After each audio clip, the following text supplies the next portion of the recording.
Halo semuanya, balik lagi di channel Mr. Chibi 25. Nah, apa kabarnya teman-teman? Di video kali ini saya akan kembali membahas manga ataupun anime Senseiya. Untuk pembahasan kali ini, saya akan melanjutkan membahas manga Senseiya Re-Rise of Poseidon Chapter 2. Nah, kalau begitu kita mulai saja pembahasannya. Para jenderal marina telah tewas sebanyak 6 orang yang dikalahkan oleh para Sen Athena, kecuali Kanon. Mereka berenam kemudian dipanggil kembali dan akan diberikan sebuah misi baru oleh dewa mereka. Kemudian, keenam jenderal marina dikirim kembali menuju bumi dengan menggunakan surprise dengan bentuk scale. Kanon dikirim ke Cape Saunion, tempat di mana ia dipenjarakan oleh Saga, tempat di mana ia menemukan Trisula milik Poseidon yang disegel.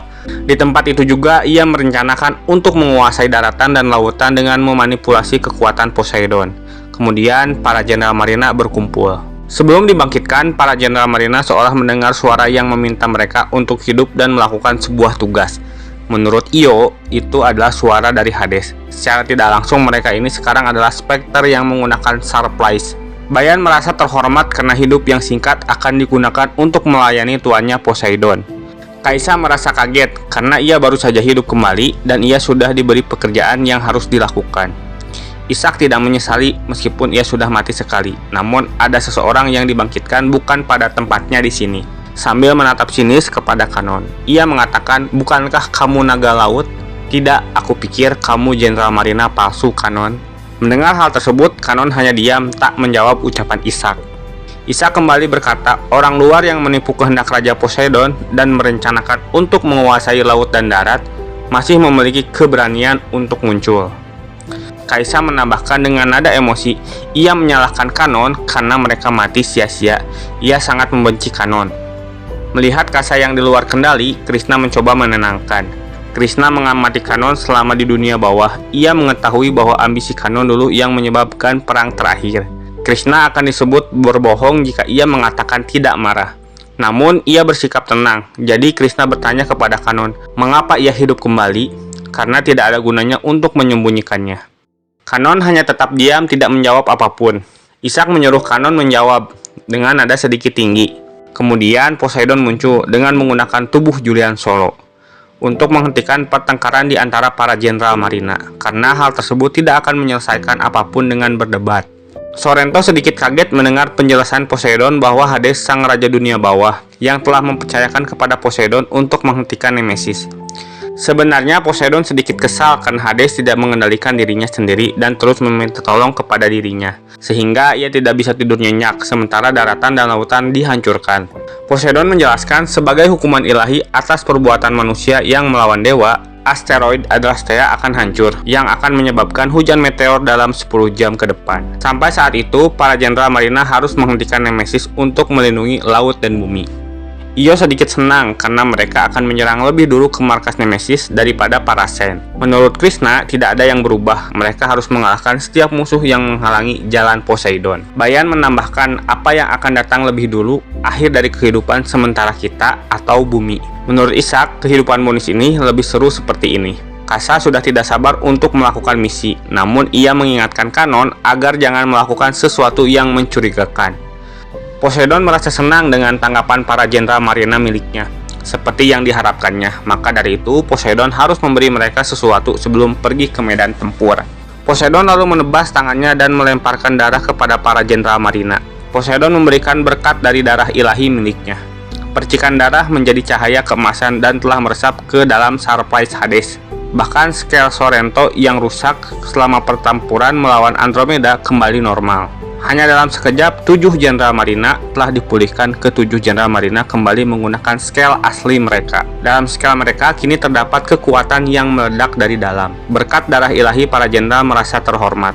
Poseidon lalu menyuruh mereka pergi, akan tetapi ia akan tinggal sebentar untuk meningkatkan kekuatannya. Poseidon akan menyebarkan mikrokosmo miliknya ke laut yang menutupi 70% bumi untuk membuat penghalang gelombang besar untuk menjadi perlindungan yang kuat terhadap meteor. Poseidon akan menyusul nanti untuk mengalahkan Nemesis.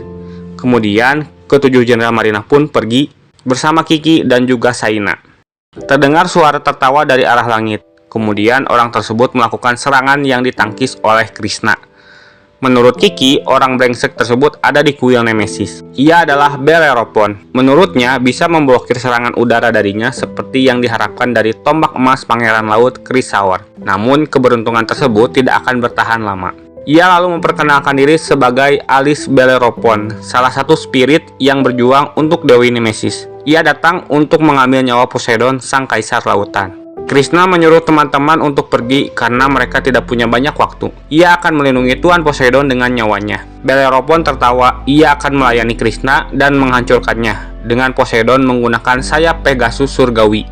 Kemudian para jenderal marina melanjutkan perjalanan. Menurut Io, sang tuari Nemesis berada di Ramnos. Untuk sampai ke reruntuhan tersebut membutuhkan waktu 30 menit dengan berjalan kaki. Ramnus adalah kota di negara Yunani kuno di Attika yang terletak di pantai menghadap ke selat Euboean.